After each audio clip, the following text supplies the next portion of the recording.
Hello everyone, फिर से आ गया हूँ आप लोगों के सामने एक क्राइम को घटना को लेकर क्राइम आइडियाज यूट्यूब चैनल पर। अगर आप पहली बार इस चैनल पर जुड़े हो तो चैनल को सब्सक्राइब ज़रूर कीजिएगा।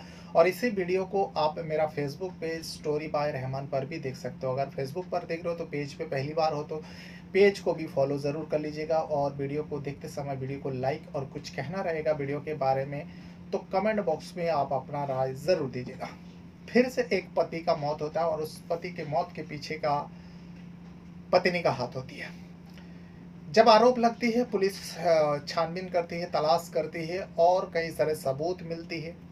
पत्नी पुलिस के हत्थे चढ़ती है। जब पुलिस पत्नी से वजह पूछती है तो उसमें भी वही पत्नी का किसी और के साथ अफेयर, अपने आशिक के लिए वो अपने ही पति को मौत के घाट उतार देती है। वो पति जो पिछले 12 सालों से उस महिला के साथ रहते थे, उनके हर खुशी का ख्याल रखते थे, जब नौकरी चली गई तो अपने परिवार को ठीक ठाक तरीके से चलाने के लिए वो पति दिन रात मेहनत करता था। यहाँ तक कि वो टैक्सी चलाने लगे। पहले तो कंपनी में काम करते थे, लेकिन जब कंपनी बंद हो गई, घर में तंगी आने लगे तो बीबी की खिटखिट के वजह से रोज़मर्रा की ज़िंदगी के लिए कुछ ना कुछ की ज़रूरत पड़ती घर का। तो किटकिट के वजह से वो सोचता है पत्नी जो कुछ भी कह रहा है इसमें गलत तो नहीं है। अगर मैं हाथ धरे बैठ जाऊँ, कुछ काम ना करूँ तो घर कैसे चलेगा। 2 बच्चे भी थे, दोनों बच्चे पढ़ाई कर रहे थे। एक क्लास 7 में था और एक 6 में था, दोनों लड़का था। तो पति ने सोचा चलो जब तक किसी जगह नौकरी ना मिलता तब तक मैं टैक्सी चलाया करूँ। वो टैक्सी चलाता था और दिन भर मेहनत करके जो भी वो कमाते थे वो लाकर अपनी पत्नी के हाथ में देते थे। लेकिन उसमें भी पत्नी खुश नहीं होती थी, क्योंकि पत्नी को तो किसी और के साथ जाना था और उसी के साथ उसको रहना था। इसीलिए वो जानबूझकर अपने पति से झगड़ा करती और छोटी छोटी बातों को लेकर अपने पति से लड़ जाती। लड़कर वो रूठ कर अपने आशिक से मिलने के लिए वो ये दिखाती थी जो पति के साथ झगड़ा हो गया, इसीलिए वो अपने माँ बाप के पास जा रही है। वो चली जाती, फिर वो आशिक के साथ टाइम बिताती, उसको खुश करती, उसके साथ गुलछन्ने उड़ाती और फिर कुछ दिनों में पति को फ़ोन करती, बताती जो आओ मुझे लेकर चलो। वही सब सिलसिला चलता था। लेकिन पति जो है सब कुछ जानते हुए भी पत्नी को माफ़ करते रहा और उसे ये यकीन था जो एक ना एक दिन पति पत्नी को गलतफहमी का उसे एहसास होगी तब वो सुधर जाएगी। लेकिन वो गलतफहमी का एहसास होते होते बहुत देर हो जाती है। वो पत्नी जो है अपने ही पति को षड्यंत्र के तहत बुलाती है और बुलाने के बाद अपने आशिक के साथ मिलकर अपनी आंखों के सामने तड़पा तड़पा कर मार देती है।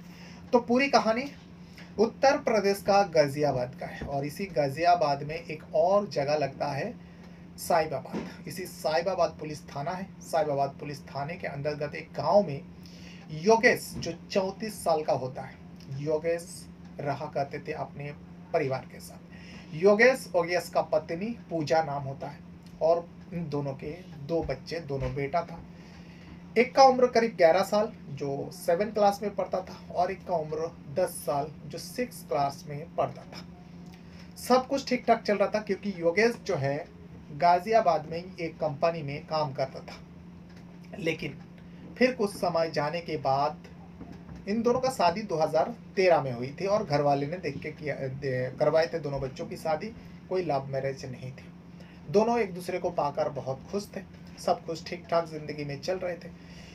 लेकिन योगेश का जैसे ही फैक्ट्री बंद होता है, वो जिस कंपनी में काम करता था वो कंपनी बंद हो जाती है, तो योगेश के परिवार में आप दिक्कतें पैदा होने लगी, क्योंकि कहीं से भी आमदनी नहीं हो रही थी।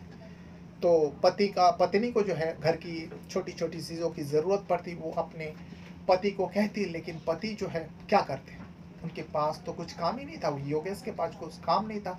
वो भी दिन भर इधर उधर करता, काम ढूंढता, लेकिन उसे काम नहीं मिलता। यहाँ जो भी कमाई करके रखा था वो दिन ब दिन खत्म हो जाते हैं।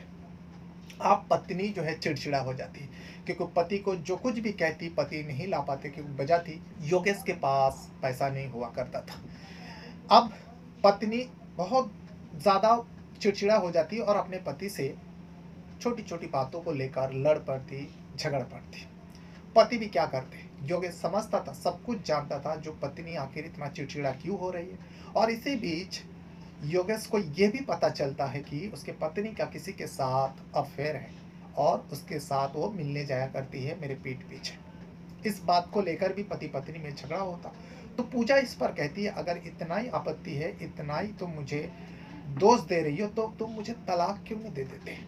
लेकिन योगेश अपने बच्चों के खातिर पत्नी को तलाक नहीं दे रहा था। लेकिन पत्नी रूठ कर चला जाया करती थी और ये कहकर जाती, जो मैं अपने माँ बाप के साथ रहने के लिए जा रही हूँ। लेकिन वो माँ बाप के पास नहीं जाती। योगेश को भी पता था, वो अपने आशिक से मिलने के लिए और आशिक से टाइम बिताने के लिए वो जाया करती थी। यही सब चल रहा था। लेकिन योगेश सोचता है, जो मुझे काम मिल जाए और फिर से घर में आमदनी होने लगे तो पत्नी सुधर जाएगी। तो इसलिए योगेश को काम ना मिलने की वजह से योगेश सोचता, क्यों ना मुझे गाड़ी चलानी आती, वो टैक्सी चलाने लगते हैं घर परिवार को सही करने के लिए। टैक्सी चलाने लगता, दिन भर वो गाड़ी चलाता और शाम को जो भी वो कमाता वो लाकर पत्नी के हाथ में देता। लेकिन इस पे पत्नी खुश नहीं होती थी। पत्नी को तो बस वजह चाहिए थी, किसी भी विषय पर वो अपने पति से लड़ पड़ती। और योगेश को अच्छे तरीके से पता था जो ये क्यों लड़ रही है और क्यों झगड़ रही है, कि कोई से अपने आशिक से मिलना जाना है। वो रूठकर मायके जाने के नाम पे आशिक से मिलने जाया करती थी। लेकिन वो योगेश बहुत समझाता था, वो समझने को तैयार ही नहीं। जब भी अपने आशिक के बारे में वो कुछ सुनती योगेश अपने पति के मुंह से, तो साफ कह देती, अगर इतना ही तुम्हें तकलीफ है तो तुम मुझे तलाक दे दो। योगेश सब कुछ जानते हुए भी इसीलिए वो अब इस बात को कहते ही नहीं, जो तुम अपने आशिक से मिलने के लिए जा रहे हो। बस वो खामोशी से सह लेता था पत्नी का जो भी वो करती थी। योगेश सोचता था, चलो टाइम जाएगा, वो सुधर जाएगी, उसको एहसास होगा गलती का। लेकिन एहसास उसे नहीं होती। तारीख थी 24 सितंबर 2025 की बात है। 24 सितंबर 2025 की योगेश सुबह वो टैक्सी लेकर निकल पड़ते हैं। दिन भर वो गाड़ी चलाकर शाम को वापस आता था। लेकिन 24 सितंबर को वो गया, वो शाम को जिस टाइम आता था, कभी आगे पीछे हो जाता था, घंटा 2 घंटा आगे पीछे होती थी। लेकिन वो उस दिन नहीं आया 24 सितंबर को। 25 सितंबर को सुबह सुबह योगेश का पत्नी रोते बिलखते, क्योंकि वो फिर से रूठकर अपने मायके चली गई थी, बल्कि वो मायके नहीं गई थी, बल्कि वो अपने आशिक से मिलने गई थी। और योगेश के परिवार को सबको पता था। 25 तारीख को सुबह सुबह वो रोते बिलखते अपने घर आती है ना, योगेश का घर आती है। और आने के बाद बाकी लोगों से पूछताछ करते हैं। योगेश का एक भाई है भुजपाल, भुजपाल के सामने वो कहती है पूजा, जो आपका भाई मेरा पति योगेश कहाँ है। तो इन लोगों को समझ में नहीं आया, जो योगेश कल आया नहीं, रात भर कहाँ था। इन लोगों को लगा शायद पत्नी को मनाने के लिए ससुराल चले गए। लेकिन यहाँ तो पत्नी सुबह सुबह आकर योगेश को ढूंढ रही और रो रही है, आखिर मेरा भाई कहाँ है। बाकी लोगों को सब पता चलता है, जो योगेश कल घर लौटा नहीं और ससुराल में भी नहीं गया, लेकिन पत्नी यहाँ रो रही है, क्या हो गया। सारे लोगों को पूजा से ही पता चलती है। लेकिन भुजपाल जो योगेश का भाई होता है, उन्हें थोड़ा शक हो जाता है अपने ही भाई के पत्नी के ऊपर, पूजा के ऊपर। क्योंकि योगेश ने अपने पत्नी के बारे में भाई को कुछ बता कर रखा था, जिससे चलते अब सब लोग मिलकर पूजा से पूछताछ करते, तुम्हें कैसे पता योगेश कल से घर नहीं लौटा। तो इस पर पूजा कहती है, जो मैं कल उन्हें बुलाई थी, करवा चौथ चल रहे थे इसीलिए मैं उन्हें बुलाई थी। वो आने का वादा किया था, लेकिन वो आए नहीं, उसके बाद फ़ोन भी नहीं लगा। तब मैं परेशान हो गई, तब मैं सुबह सुबह यहाँ पर आई हूँ। लेकिन सबको डाउट हो जाता है। आखिरकार साहिबाबाद पुलिस थाने में जाता है पूजा के साथ, जाकर योगेश का मिसिंग कंप्लेंट 25 तारीख को लिखवा देते हैं। पुलिस कंप्लेंट ले लेती है और हाथ धरे बैठे रह जाते हैं।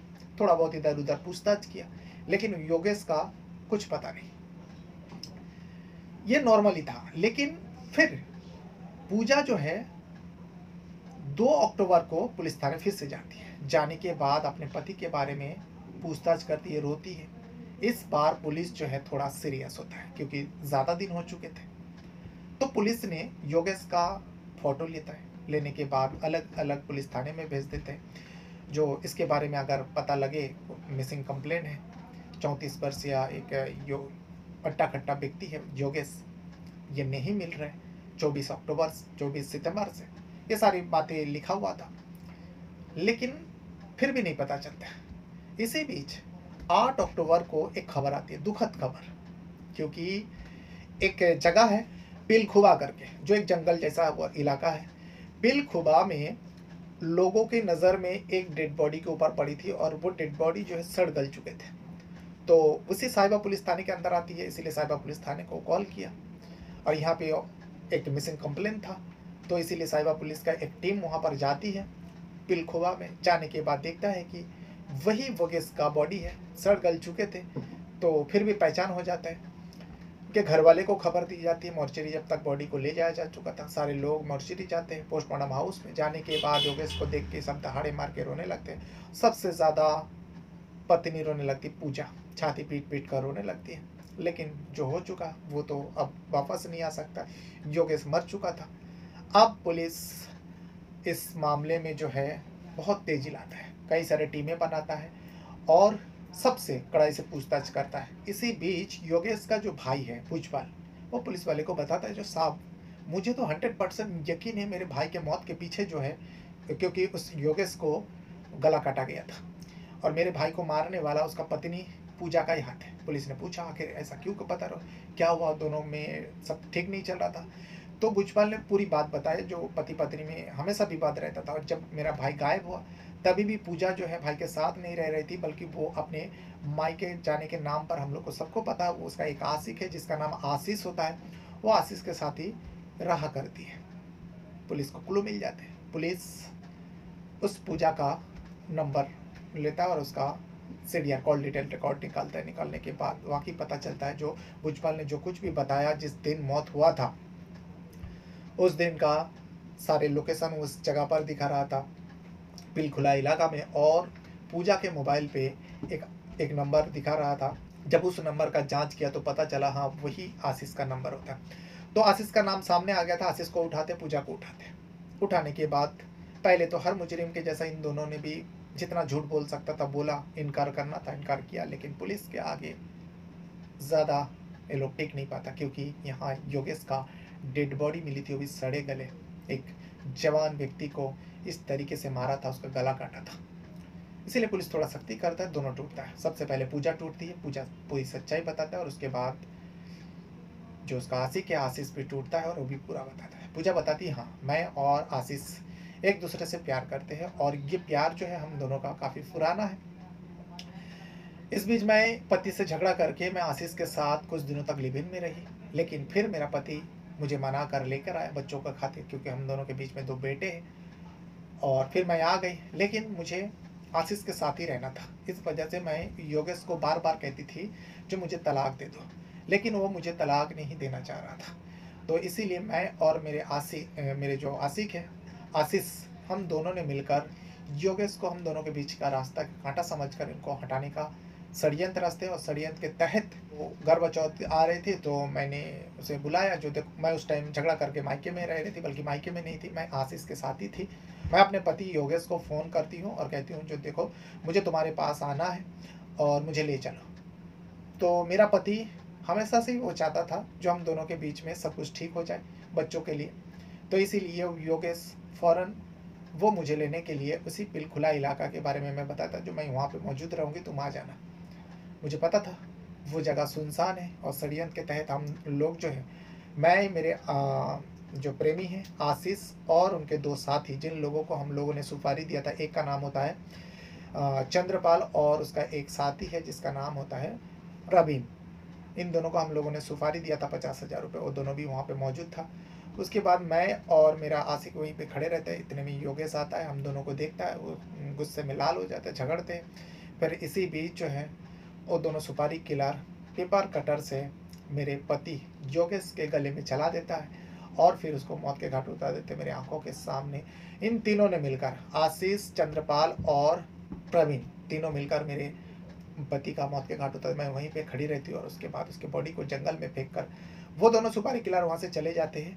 मैं भी आशीष के साथ घर चली जाती हूँ उसी के साथ। और फिर सुबह हम लोग को इस नाटक के आगे को बढ़ाना है, इसलिए मैं छानबीन करते हुए, पूछताछ करते हुए मैं अपने पति के घर जाती हूँ और उनके परिवार को बताती हूँ जो आशीष योगेश से बातचीत नहीं हो रही, वो मुझे लेने आने वाले थे, कहाँ चला गया। तो ये पूरी बात जब पुलिस को बताते हैं तो पुलिस हैरान हो जाते हैं और फिर उन दोनों को हिरासत में तो ले ही लिया था, आशीष को और पूजा को। लेकिन वो जो दोनों सुपारी खिला रहे, फिलहाल वो दोनों फरार चला है। चंद्रपाल और परवीन, उन दोनों को पुलिस अब जगह जगह दबिश दे रहे हैं। वो दोनों सुपारी खिला रहे, कब तक छुप सकता है, एक ना एक दिन पुलिस के हत्थे चढ़ेगा। लेकिन फिलहाल वही एक मामला जो कुछ दिनों से बहुत ज़्यादा अभी एक टेंस से चल पड़ा है, जो पत्नी अपने आशिक के चक्कर में आकर पत्नी खुद अपने पति को मौत के घाट उतारे या फिर आशिक के साथ मिलकर अपने पति को मौत के घाट उतारे। तो ये पूरा घटना है जो उत्तर प्रदेश का गाजियाबाद, और गाजियाबाद के अंदर ही एक पुलिस थाना लगता है, साहिबाबाद पुलिस थाने के अंदर एक गाँव आता है, उस गाँव में इस घटना को अंजाम दिया गया था। बहरहाल अपने साथ साथ अपना परिवार का भी बहुत ज़्यादा ख्याल रखेगा। इस वीडियो के बारे में अगर आपको कुछ कहना रहेगा तो वीडियो के कमेंट बॉक्स में अपना राय ज़रूर दीजिएगा। Thank you very much.